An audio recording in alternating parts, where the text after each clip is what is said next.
Tres curiosidades ocultas de la película Ant-Man y Avispa Quantumania del 2023.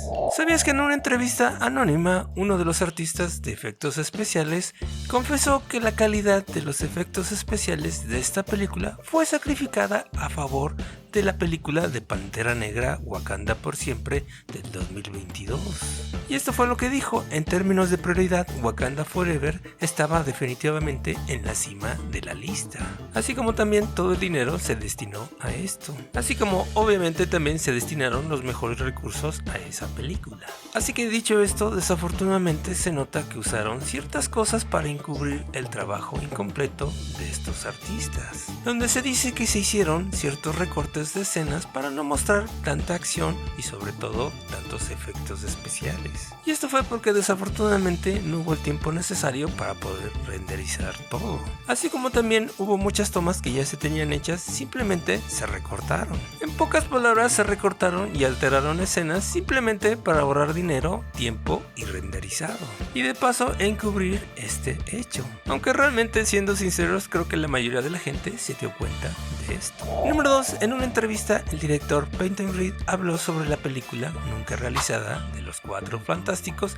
que en este caso influyó en su trabajo en esta película, dado que menciona que desarrolló a la película de los Cuatro Fantásticos hace 20 años, así que canalizó gran parte de su amor y de lo que ya tenía pensado para esa película en la película de Ant-Man, sobre todo en la película específicamente de Quantumania, dado que no es un error que ambas familias sean disfuncionales de superhéroes, y los Cuatro Fantásticos en este caso entrarían a lo que era la zona negativa, pero en la película, como vimos, la familia de Ant-Man entraría a lo que es el reino cuántico. Así que simplemente lo que hizo fue adaptar su película de los Cuatro Fantásticos a, en este caso, a Ant-Man Avispa en Quantumania. Y número 1, como sabemos, en la escena postcréditos de esta película vemos a las variantes de Kang el Conquistador.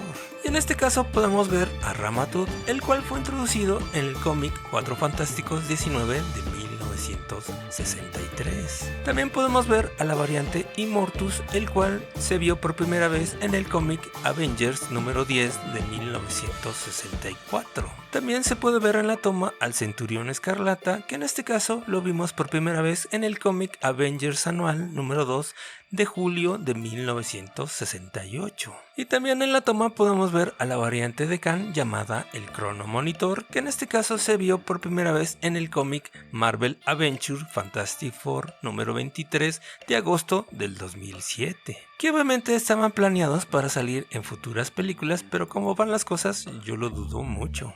¿O qué piensas tú, amigo? Te leo en los comentarios. Por lo pronto te recomiendo este video de las tres curiosidades ocultas de la película Renfield Asistente de Vampiro del 2023. Gracias por el apoyo, únete a la comunidad. Bye.